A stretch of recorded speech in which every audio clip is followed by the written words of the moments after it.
Binary operations in data frame. What is the meaning of binary operation? When we perform operations on two data frames, that is called binary operation. Binary means two. That means that two operands are required. So till date, what we have performed the operation is like addition, subtraction, multiplication, etc. only on two operands, only on two variables a plus b. ठीक है, या फिर हमने list को add किया और we added dictionary. But how can we add data frames? How can we add data frames where lakhs of elements are there, where thousands of elements are there? तो सबसे पहली बात यह है कि जब हम दो डेटा फ्रेम के ऊपर ऑपरेशन परफॉर्म करेंगे, that is called binary operation. That is called binary operation.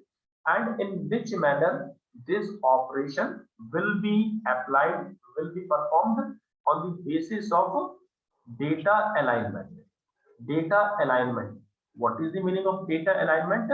That means where the row index and column index in both the data frames will be matched.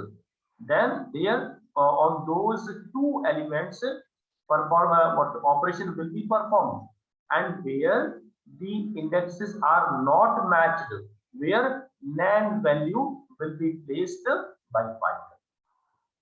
Binary operation mean operations requiring two values to perform, and these values are picked element wise. Element wise इनको हम operate करेंगे.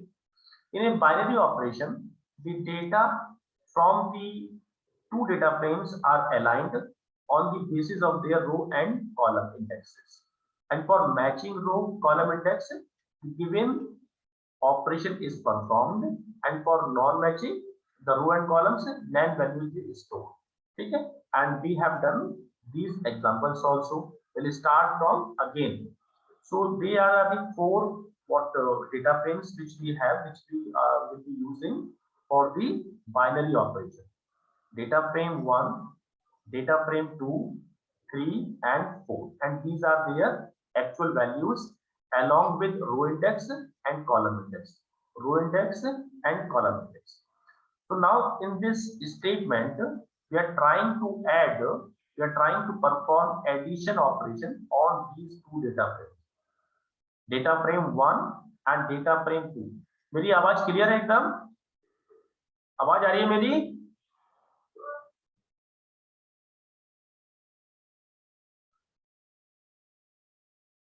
मेरी voice clear है? आवाज आ रही है बेटा? सबको समझ में आ रहा है? Yes sir. Okay, thank you Kunal sir. तो जैसे हम लोगों ने कल पढ़ा था, ये किस तरीके से परफॉर्म होता है. सबसे पहले जो कॉमन इंडेक्सेस हैं उनके ऊपर ऑपरेशन अप्लाई होता है. डेटा फ्रेम 1, डेटा फ्रेम 2 दोनों एकदम आइडेंटिकल है, दोनों यूनिफॉर्म है. एबीसी कॉलम यहाँ पर, एबीसी कॉलम यहाँ पर, 0 1 2 रो यहाँ पर, 0 1 2 रो यहाँ पर. तो जब सेम है तो मैचिंग जहां जहां मैचिंग हो रही है, 1 की मैचिंग हो रही है 10 से, 2 की मैचिंग हो रही है 20 से, 3 की मैचिंग 30 से, एंड सो ऑन. सीधे देखिए, आप देख सकते हैं कि ऑपरेशन बिना किसी प्रॉब्लम के, बिना किसी कॉन्सेप्ट के सीधे अप्लाई हो गई है. और दूसरी बात ये कि या तो हम डायरेक्टली इस तरीके से प्लस सिंबल यूज कर सकते हैं, और we can write this add function also. Data frame 1 dot add. Now in this statement what we are trying to add these two data frames, data frame 1 and data frame 3. अब देखिए इसमें क्या है, ABC column है, ठीक है. Data frame 3 के अंदर भी ABC कॉलम है. डेटा फ्रेम के अंदर we have 3 rows 0 1 2, but in data frame 3 we have only 2 rows 0 and 1, 0 and 1. So what will happen for the mismatched row?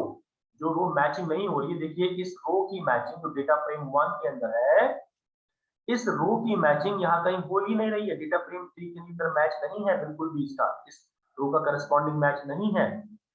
उस केस में क्या होगा, जहां मैच नहीं होता है, ये देखिए हम वहां पर क्या लिख देंगे, सीधे NaN, नॉट ए नंबर. इस स्टेटमेंट के अंदर हमने क्या करा, डेटा फ्रेम 1 और डेटा फ्रेम 4 को ऐड हम लोग कर रहे हैं. डेटा फ्रेम 1 और डेटा फ्रेम 4, ए कॉलम है, बी कॉलम है, 0 1 2 है, 0 1 2 है, ए और बी है. तो ए और बी के अंदर और को देखिए मैचिंग हो गया, तो सिंपल कैलकुलेशन हो गई है. लेकिन C column, this column which is available in data frame 1 is not available in data frame 4, और डेटा फ्रेम 4 के अंदर नहीं है, तो यहाँ पर क्या आ गया, नैन आ गया। ये बताने के लिए कि ये जो सी कॉलम डेटा फ्रेम 1 के अंदर अवेलेबल है वो डेटा फ्रेम 4 के अंदर अवेलेबल नहीं है, इसीलिए नैन आ गया। कोई डाउट किसी को यहाँ तक अभी?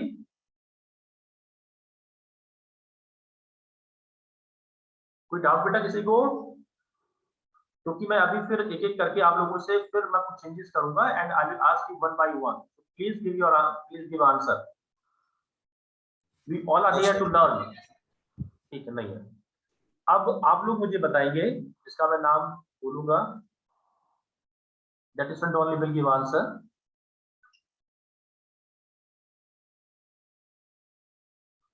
We have changed these values, ये 0 0 हमने चेंज कर दिया, and here 11 and 12 we have written, 11 and 12, and this column is also not available in data frame 3. ठीक है, so now data frame 3 has these two columns A and B, and this data frame has these two rows 11 and 12. I have changed their indexes from 0 and 1 to 11 and 12, and now we want to perform this operation, plus operation, on these two data frames. So what will be the output? Please let me ask. कितने बच्चे हैं class के अंदर, उसमें से किसी से मुझे पूछे?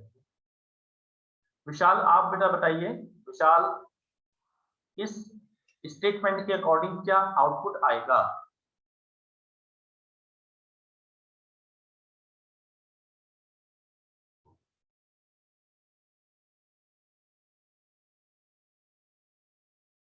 विशाल,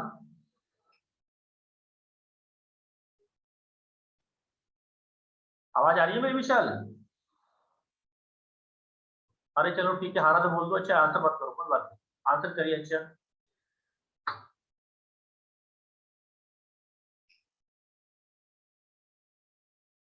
विशाल,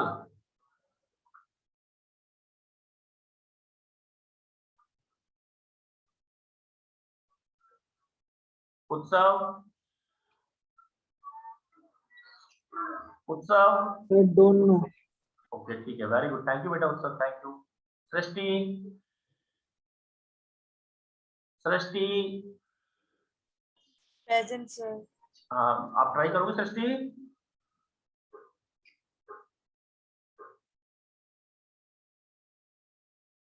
बेटा will you try Srishti, answer करोगे आप इस क्वेश्चन का? नहीं करेंगे, चलो ठीक है, okay. Rishabh, will you try? हम केवल एडिशन कर रहे हैं दो डेटा फ्रेम को। Don't know, sir. अच्छा बेटा, तो फिर कोशिश करो, चलो। अच्छा कौन ट्राई करेगा? Please hand, who wants to give answer? Kunal, Ayush, Abhay, will you try? Sir हाँ बिल्कुल, बोलिए। Sir, can you repeat? हाँ बोलो। सर इस सिचुएशन में सबके अंदर नन वैल्यू शो करेगी मेरे हिसाब से। इस सिचुएशन में सबकी नैन वैल्यू शो करेगी आपके हिसाब से, ठीक है, वेरी गुड, गुड ट्राई। और कोई? कुणाल, Sir, question repeat कर दो ना। क्वेश्चन रिपीट, ये चलो मैं करता हूँ फिर से। बेटा प्लीज सब लोग बहुत ध्यान से देखिए, ऐसे क्वेश्चंस आपके बोर्ड एग्जाम्स में आएंगे, प्लीज ट्राई टू अंडरस्टैंड। नहीं आता मुझसे पूछो, आप लोग पूछते भी तो नहीं है, कैसे बताओ फिर आप लोग? मैं तो बस पढ़ाता चला जा रहा हूँ, आप लोग पूछेंगे तो फिर मुझे तो ये लगेगा सब कुछ आ रहा है। हम जब दो डेटा फ्रेम्स के ऊपर कोई भी ऑपरेशन, ये जो कॉन्सेप्ट है, ये प्लस के लिए जो कॉन्सेप्ट हम पढ़ रहे हैं, यही कॉन्सेप्ट सभी ऑपरेशंस के लिए अप्लाई होगा। पहली बात तो ये। अब हम जब बाइनरी ऑपरेशन करते हैं डेटा फ्रेम के अंदर, तो हमें सबसे पहला काम क्या करना है? सबसे पहले जितने कॉलम्स है ना, उनको आप लिख लीजिए। देखिए ए कॉलम दोनों में अवेलेबल है, ए लिख लिया आपने वन टाइम। बी कॉलम दोनों में अवेलेबल है, आपने बी लिख लिया वन टाइम, कोई दिक्कत नहीं है। सी कॉलम डेटा फ्रेम 1 के अंदर तो है, लेकिन मैंने अभी इसके लिए क्या करा, हटा दिया इस एग्जांपल में, ठीक है, तो कोई बात नहीं है, लेकिन सी में तो अवेलेबल है, डेटा फ्रेम में अवेलेबल है, आपको लिखना पड़ेगा। अब बात करते हैं 0 1 2 रो की। डेटा फ्रेम 1 के अंदर तो है, लेकिन डेटा फ्रेम 3 में नहीं है, कोई नहीं है, आपको लिखना पड़ेगा 0 1 2, और उसके बाद 11 12 डेटा फ्रेम 3 के अंदर तो है, लेकिन 0 1 2 नहीं है, आपको लिखना पड़ेगा 11 एंड 12। ओके 11 12। अब देखिए 0 का जो कॉम्बिनेशन है, मैचिंग है, क्या वो 0 रो यहाँ मैच कर रही है? कहीं है ही नहीं, डेटा फ्रेम 3 के अंदर नहीं है। तो सभी कॉल इसमें 0 के लिए क्या आ जाएगा, तीनों कॉलम में नैन आ जाएगा। क्यों? क्योंकि 0 रो डेटा फ्रेम 1 के अंदर तो है, लेकिन 0 इंडेक्स डेटा फ्रेम 3 के अंदर नहीं है। आगे बढ़ते हैं हम लोग 1 के लिए। 1 रो इंडेक्स डेटा फ्रेम 1 में तो है, लेकिन ये 1 इंडेक्स डेटा फ्रेम 3 में नहीं है। तो इसीलिए 1 के लिए सभी कॉलम में क्या आ जाएगा, नैन आ जाएगा। 2 की बात करते हैं। 2 रो इंडेक्स डेटा फ्रेम 1 में तो है, लेकिन 2 रो इंडेक्स डेटा फ्रेम 3 में नहीं है। तो यहाँ पर भी क्या आ जाएगा, नैन आ जाएगा। इसी तरीके से 11 रो इंडेक्स डेटा फ्रेम 3 में तो है, लेकिन इसके करस्पॉन्डिंग मैच डेटा फ्रेम 1 में नहीं है। तो सभी में क्या आ जाएगा, नैन आ जाएगा। और फिर 12 डेटा फ्रेम 12 रो इंडेक्स डेटा फ्रेम 3 में है, लेकिन डेटा फ्रेम 1 में नहीं है। यहाँ पर भी नैन आ जाएगा, as Ayush Tekiwal told said. Very good बेटा Ayush, excellent answer you give, very good, keep it up. ठीक है, so that means for all the resultant row and for all the resultant columns there is only nan values, there are only nan values। अब कुछ मतलब अब तो आगे आपको समझ में आई है, और मैं एक बार फिर से एक्सप्लेन करूं, बताइए। हर्षित आप बहुत लेट आए क्लास के अंदर। विशाखा,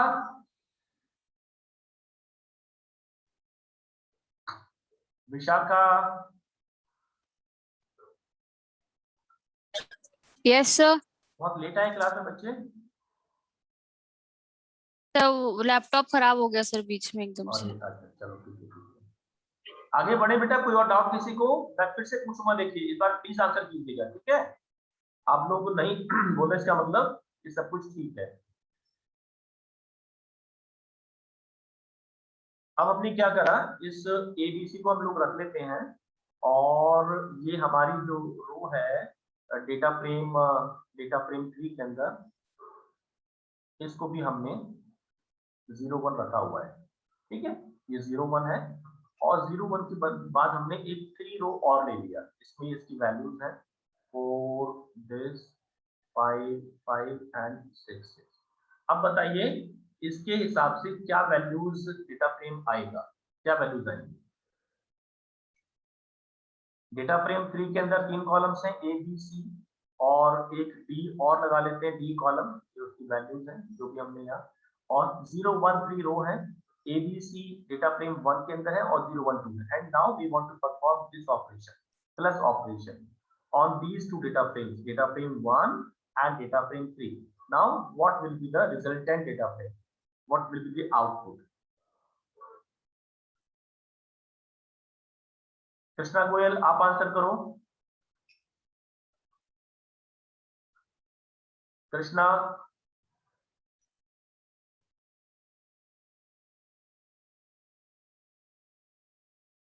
कृष्णा गोयल सुन रहे हो बेटा मुझको? सूर्य प्रकाश आप ट्राई करोगे? Yes sir. आप आंसर करेंगे इसका? अब अगर हम इसको करते हैं, डेटा फ्रेम 1 और डेटा फ्रेम 3 को ऐड करते हैं, वैल्यूज 0 1 3 और डी कॉलम है, नया कॉलम में ऐड कर दिया डी कॉलम, और ये वैल्यूज हैं, इनको तो फिर छोड़ देते हैं। तो अब क्या इसके हिसाब से आउटपुट आएगा?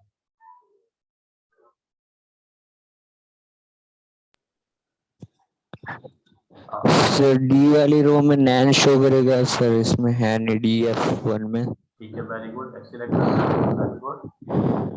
और सर 2 और 3 मैच नहीं होगा तो उसमें भी नैन शो करेगा। बहुत बढ़िया, ठीक है, कितना सिंपल है। डी कॉलम के लिए नैन शो करेगा, और 2 रो डेटा फ्रेम 1 के अंदर है, डेटा फ्रेम 3 के अंदर नहीं है, तो 2 के लिए भी नैन आ जाएगा, कंप्लीट नैन आ जाएगा। और 3 रो इंडेक्स डेटा फ्रेम 3 के अंदर है, डेटा फ्रेम 1 के अंदर नहीं है, तो 3 में भी नैन आ जाएगा। And but for the 0 and 1 for all these 6 values, है ना, जो वैल्यूज मैच हो रही है, क्योंकि एबीसी यहाँ पर भी है, एबीसी इधर भी है, 0 1 इधर भी है, 0 1 यहाँ भी है, तो मैच हो जाएगा। इसको एक बार मैं आउटपुट लिखता हूँ, फिर हम लोग आगे फिर शुरू करते हैं। A, B, C, D, or sorry, D, all the columns and all the rows 0, 1, 0, 1 और 2 and 3, 2 and 3. अब देखिए जो D कॉलम है इट इज अनकॉमन, ठीक है, क्योंकि D कॉलम डेटा फ्रेम 3 के अंदर तो अवेलेबल है लेकिन डेटा फ्रेम 1 के अंदर नहीं. तो ब्लाइंडली बिना किसी सेकंड थॉट के सीधे D कॉलम के लिए सभी रोज में क्या लिख दो, नैन कर दो. अब आगे बढ़ते हैं. ये जो 3 रो है ये third row index data frame 3 में तो है लेकिन डेटा फ्रेम नहीं है, तो सीधे यहाँ पर भी सभी कॉलम के लिए A के लिए, B के लिए और C के लिए और D के लिए नैन कर दो, नैन कर दिया. इसी तरीके से रो के लिए ये रो इंडेक्स 2 डेटा फ्रेम 1 में तो है, डेटा फ्रेम 3 में नहीं है, कॉमन नहीं है, अनकॉमन है, मैचिंग नहीं हो रही है, तो इसीलिए डेटा फ्रेम 3 रो इंडेक्स 2 के लिए भी सभी कॉलम सीधे क्या कर देंगे, हम नैन कर देंगे, नैन हो गया. अब 0 और 1, 0 1 यहाँ पर भी आ रहे हैं, 0 1 यहाँ भी आ रहे हैं, ABC इधर भी है और ABC यहाँ भी है, मैचिंग हो रही है. किसकी मैचिंग हो रही है, 100 की मैचिंग हो रही है 1 से, कितना आ गया 101. 200 की मैचिंग हो रही है 2 से, कितना आ गया 202. 300 की मैचिंग हो रही है 3 से, कितना आ गया 303. 400 की मैचिंग हो रही है 4 से, कितना आ गया 404. 500 की मैचिंग हो रही है 500 की मैचिंग हो रही है 5 से, कितना आ गया 505. और 600 की मैचिंग हो रही है 6 से, कितना आ गया 606 आ गया. ठीक है, that means now you are getting, आपको समझ में आ रहा है. और आप कुछ खुद एक बार इसको घर पे थोड़ा सा और समझेंगे, ट्राई करेंगे प्रैक्टिकली तो और क्लियर हो जाएगा. ठीक है, now the next what the topic is not different, but that means as we either we can give this plus operator, the plus symbol, or we can give this add function. ठीक है, so these two what plus symbol and add function give the same result, the same what output these two functions give. दोनों का result same ही है, तो आपकी मर्जी है, आप चाहे तो प्लस सिंबल यूज करें और we can use add function. लेकिन जब हम ऐड फंक्शन यूज करेंगे तो हम डॉट ऑपरेटर लगाएंगे and we need to pass the name of second data frame within function. ठीक है, अब जब ऐड फंक्शन यूज करेंगे तो हमें क्या करना है, ऐड फंक्शन के अंदर सेकंड डेटा फ्रेम का नाम हम पास करेंगे इस तरीके से. And you can observe the output is same, this output is matching with this, this output is matching with this and this is with this. जैसे अगर हमें रो या कॉलम को एक्सेस करना होता है डेटा फ्रेम के अंदर तो इधर we can use add function, हम लोग पढ़ चुके हैं, ऐड फंक्शन ऐड यूज कर सकते हैं, और भी you can use LOC function और वी कैन यूज IAD है ना. तो ये अलग अलग मेथड्स हैं, हम किसी मेथड को यूज कर सकते हैं. इसी तरीके से अगर हमें एडिशन करना है तो हम चाहे तो प्लस लगा के यूज करें, add. Now the second function is R for reverse add. Reverse add means अभी इस फंक्शन में क्या हो रहा है कि the elements of data frame 2 is what being added in data frame 1. data frame 2 के elements data frame 1 में ऐड हो रहे हैं. अब क्या होगा रिवर्स में, क्या हो जाएगा data frame 1 के elements data frame 2 में ऐड होगा, कोई फर्क नहीं पड़ रहा. 4 + 5 = 5 + 9, both are same. दोनों क्या है, सेम ही है, दोनों सेम है, लेकिन फिर भी एक फंक्शन उन्होंने दिया हुआ है reverse addition, R for reverse, और you can see they are giving the same result. लेकिन हाँ डिफरेंस आ सकता है. डिफरेंस कब आएगा, डिफरेंस तब आता जैसे यहाँ पर लिखा हुआ है 1 और इधर लिखा हुआ -10 लिखा होता है. क्या लिखा होता है -10, तो भी डिफरेंस नहीं आता, तो प्लस ही रहता. ठीक है, तो रिवर्स एड सेम आंसर करना है, क्योंकि आप चाहे 4 + 5 करो या 5 + 4 करो, और they will give the same result. The next is, okay, now the carefully notice the results and their data types. You will notice that the results of data frame 1 plus data frame 3, जब हमने data frame 1 और data frame 3 को add किया ना, और जिसको इसका type आएगा, ठीक है, have some values displayed as float numbers. तो अब इसमें अच्छा ये बोला है, ये कह रहा है देखिए डेटा फ्रेम 3 में we have integer type values 100, 400, 200, 500, 300, 600, and in data frame 1 also. In both the data frames, we have only integer values, but in the resultant data frame, in the output, the values have been changed into float, into decimal values. Why? ऐसा क्यों? क्योंकि just because of this nan, हम लोग पढ़ चुके हैं, अगर किसी भी सीरीज में एरे के अंदर या डेटा फ्रेम के अंदर नैन है तो बाय डिफॉल्ट उसका टाइप क्या बन जाता है, फ्लोट बन जाता है, क्योंकि नैन केवल फ्लोट टाइप में एडजस्ट हो सकता है, इंटीजर में एडजस्ट नहीं होता है। ठीक है, तो इसी वजह से देखिए जैसे यहाँ पर हम देखते हैं, हमने डेटा फ्रेम 1 और डेटा फ्रेम 4 को ऐड किया। ठीक है, अब इसमें देखिए, इसमें कन्वर्ट, इसमें चेंज नहीं हुआ है, पूरे कॉलम का टाइप सेम है, इसमें चेंज नहीं हुआ है, पूरे कॉलम का टाइप इंटीजर ही है, और ये तो सारे इंटीजर है, सारे नैन है इसीलिए। लेकिन इस पर्टिकुलर ए कॉलम के अंदर because there is one NaN, so that's why all the remaining elements, all the remaining values now is what set on float. Their data types what are changed from integer to float. क्यों? क्योंकि इस नैन को accommodate करने के लिए, इस नैन को adjust करने के लिए। And the same thing is written here. Carefully notice the results and their data types. You will notice that the results of data frame 1 plus data frame 3 have the same sum values displayed as float numbers. Do you know why? The reason behind it is that whenever any column of a data frame has a nan value in it, then its type is automatically changed to floating point. Why? Because in Python, integer types cannot store nan values, and we have elaborate this concept earlier also when we discussed series and array. nan values के लिए by default type क्या हो जाएगा, float हो जाएगा, integer उसको accommodate नहीं कर सकता। Then its type is automatically changed to floating point because in Python integer types cannot store nan values. So thus to accommodate the nan values, the data type of a column is automatically upgraded from integer to floating point. Hence you can see that a column having some numbers as well as nan values has a floating point representation. So if there is even a single nan in a column, so the type of that column will be float. क्यों? क्योंकि float nan को accommodate adjust कर सकता है, but integer type can't. Now the second topic is binary subtraction. Binary आपको पता लग, जब समझ में आ गया binary का मतलब क्या होता है, that means where we need two operands. तो यहाँ पर हम अब दो डेटा फ्रेम को subtract करेंगे. So again for that purpose we have three options. Either we can go with this symbol, we can go with this function SUB, and we can go with this function RSUB, and R stands for reverse subtraction. ठीक है, data frame 1 को हमने minus किया data frame 2 में से, कितना answer आ गया, ये आंसर आ गया सिंपल, सभी मैचिंग हो रही हैं, -9 -18 -57.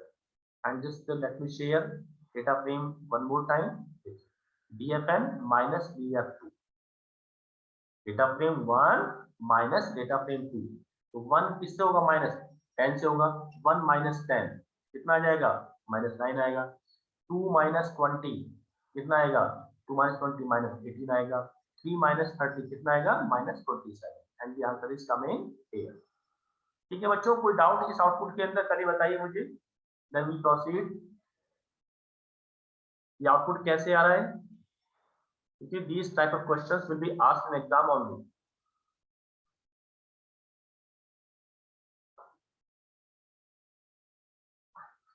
अरे बच्चों हाँ ना बोलो भाई, ऐसे मत क्या करो आप लोग, कुछ तो बोलो कि सर हाँ क्लियर हो गया, आगे बढ़िए।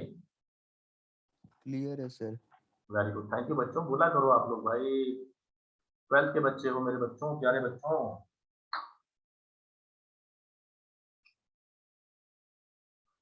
क्लास बच्चे तो कुछ लेट ही आ रहे हैं, मतलब कौन कौन लेट आए हैं।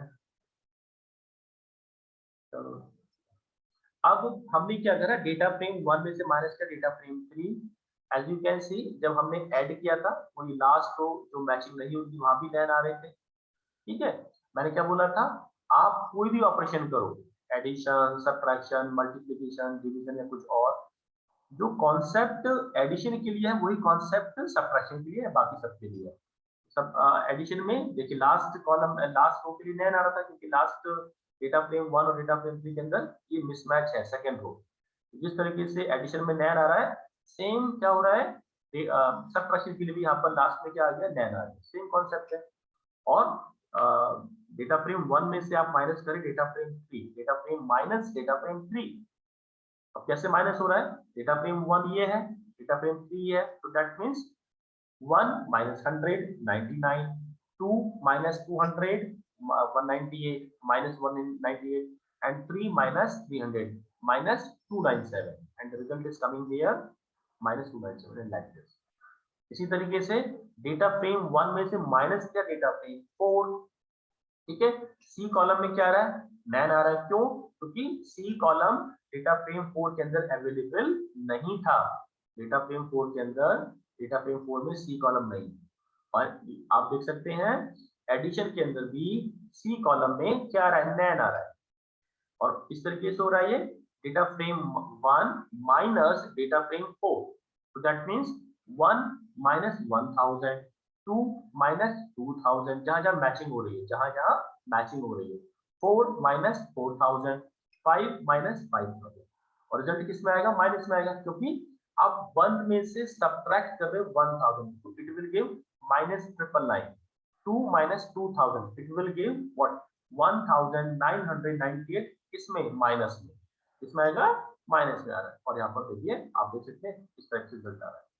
And if we replace this with the minus symbol, subtraction symbol, with SUB, SUB for subtraction function हो गया, तो आप चाहे तो माइनस सिंबल डायरेक्टली यूज करें या, अच्छा अब इसका मतलब क्या हुआ कि आप डेटा फ्रेम 1 के एलिमेंट्स में से डेटा फ्रेम 2 के एलिमेंट्स सब्ट्रैक्ट करना चाहते हैं, कर रहे हैं। So these two commands are giving the same output, they have same meaning, ठीक है। Data frame 1 minus data frame 2 is equal to data frame 1 dot subtract data frame 2, दोनों का मतलब एक ही है। लेकिन अगर आप इसको रिवर्स कर देंगे, ठीक है, यहाँ पे हमने क्या कर दिया, इस बार आर लगाएंगे, उससे पहले हम क्या करते हैं, रिवर्स ऑर्डर कर देते हैं।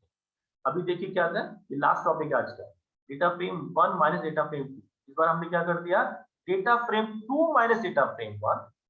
earlier the values were coming in negative, but now you can see values are coming in positive with positive sign। क्यों, क्योंकि इस बार आपने डेटा फ्रेम 2 को माइनस किया डेटा फ्रेम 1 में से। इट इज क्वाइट ऑब्वियस, देखिए सारी वैल्यू जो पहले earlier all the values were negative, now they are coming in with positive sign, positive हो गई। तो data frame 2 minus data frame 1 को आप ऐसे भी लिख सकते हैं रिवर्स ऑर्डर में, data frame 1 minus reverse subtraction data frame. इसका मतलब क्या हुआ कि आपने रिवर्स कर रहे, जो आप पास कर रहे हैं ना वो पहले हो जाएगा और जिसको आपने पहले लिखा वो बाद में हो जाएगा। गॉट इट बच्चों, समझ में आ गया ये रिवर्स का मतलब, इसको आप समझ में आ गया होगा, ठीक है। देखिए अगर आपने एसयूवी करा है तो रिजल्ट कुछ और है, रिजल्ट कुछ और है, लेकिन जब आपने आसब करा तो रिजल्ट कुछ और था, क्योंकि 4 plus 4 minus 5 is not equal to 5 minus 4. 4 minus 5 will give -1 and 5 minus 4 will give 1. तो दोनों अलग है, ये नेगेटिव वैल्यू आ रही है और ये 1, दोनों का अलग वैल्यू है। या 9 plus 7 is not equal to sorry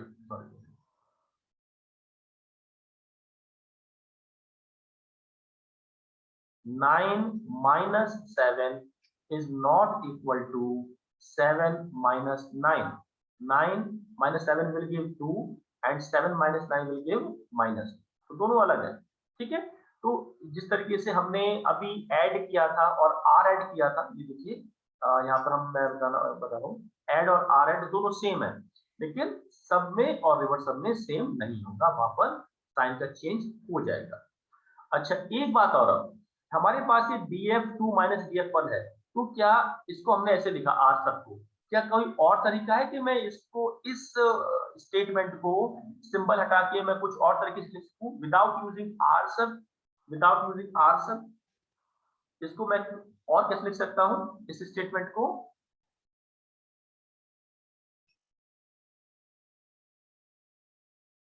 मैं कहना चाह रहा हूं, अभी देखिए डेटा फ्रेम 2 में से आपने सब्ट्रैक्ट किया डेटा फ्रेम 1, ठीक है।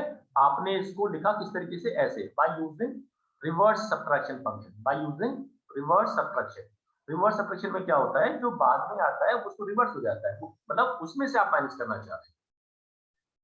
तो बेन इतना आप क्यों घुमा रहे हैं? मतलब हम हमारे सिलेबस में तो पढ़ रहे हैं, इसको डायरेक्टली आप कैसे लिख सकते हैं जैसे आपने ये लिखा था, देखिए that means data frame 2 dot sub और data frame 1.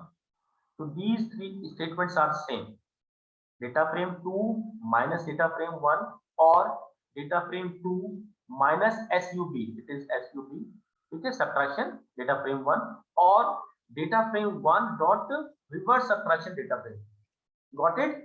So this statement, and this statement. These three statements are same. They will give same output. Okay class, ये मैं क्या कह रहा हूँ आपको क्लियर हो गया, समझ में आया ये? Yes sir. हाँ, आप क्योंकि डेटा फ्रेम 2 में से डेटा फ्रेम 1 मैनेज कर रहे तो रिवर्स से हम क्यों बेकार में इतना कॉम्प्लिकेटेड करें? बट सिंपल आप ऐसे ही लिख सकते हो, यहाँ पे डेटा फ्रेम 1 लिखा हुआ था तो इसको 2 कर दो, और यहाँ पे 2 लिखा हुआ है 1 कर दो। लेकिन मैं इसलिए बता रहा हूँ क्योंकि हमारे सिलेबस में है, उस सिलेबस में थोड़ा सा क्वेश्चंस को ट्विस्ट करके ही पूछा जाता है, और ये बहुत कोई रॉकेट साइंस वाला ऐसा लॉजिक नहीं है इसके अंदर कि आपको बहुत ज्यादा सोचना पड़े। सिंपल आपको बस पता होना चाहिए तो आप उसको अटेम्प्ट कर पाएंगे। अब इसी तरीके से देखिए data frame 3 minus data frame 1, इसको आप चाहें तो ऐसे लिख सकते हैं। कैसे लिखेंगे? Data frame 3 dot subtraction with in bracket data frame 1, मतलब जैसे यह जो लिखा हुआ है तो बस क्या होगा, डेटा फ्रेम 3 यहाँ पर आ जाएगा और डेटा फ्रेम 1 इधर आ जाएगा। लेकिन अगर इसको रिवर्स में करना है तो फिर आप ऐसे लिखेंगे। इसी तरीके से data frame 4 minus data frame 1, इसको अगर हम लिखना है सब्ट्रैक्शन में तो क्या करना है, डेटा फ्रेम 4 यहाँ पर आ जाएगा, डेटा फ्रेम 1 का नहीं इधर आ जाएगा। लेकिन अगर रिवर्स में करना है तो आप ऐसे लिखेंगे। रिवर्स में मतलब क्या होता है कि जो बाद में होता है वो उसको उसमें से सब्ट्रैक्ट करना है, ठीक है, ये मतलब reverse. So I think it is these are the very simple concepts which we discussed yesterday today, and now again फिर मंडे को मिलते हैं। और मैंने आपको बता चुका हूँ आपका सिलेबस सीरीज में से आएगा, डेटा फ्रेम में से आएगा, और डेटा फ्रेम के अंदर केवल कहाँ तक आएगा, केवल आएगा बूलियन इंडेक्सिंग तक आएगा। ठीक है, कहाँ तक आएगा? बूलियन इंडेक्सिंग तक आएगा। ये आपका है। सारे क्वेश्चंस एमसीक्यू टाइप्स ही होंगे, 40 क्वेश्चंस होंगे, एमसीक्यू टाइप्स होंगे, और आपको लगभग 40 मिनट्स मिलेंगे, उसमें आपको अटेम्प्ट करना होगा। और एग्जाम से कुछ टाइम पहले हम लोग क्या उसको मैं रिवाइज भी करूंगा कि आप उसको अच्छे से तैयार कर सकें, और कैसे क्वेश्चंस आएंगे वो भी फ्रेम करके आपको दूंगा।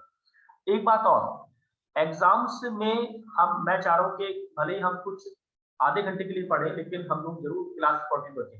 आप लोगों का क्या क्या कहना है?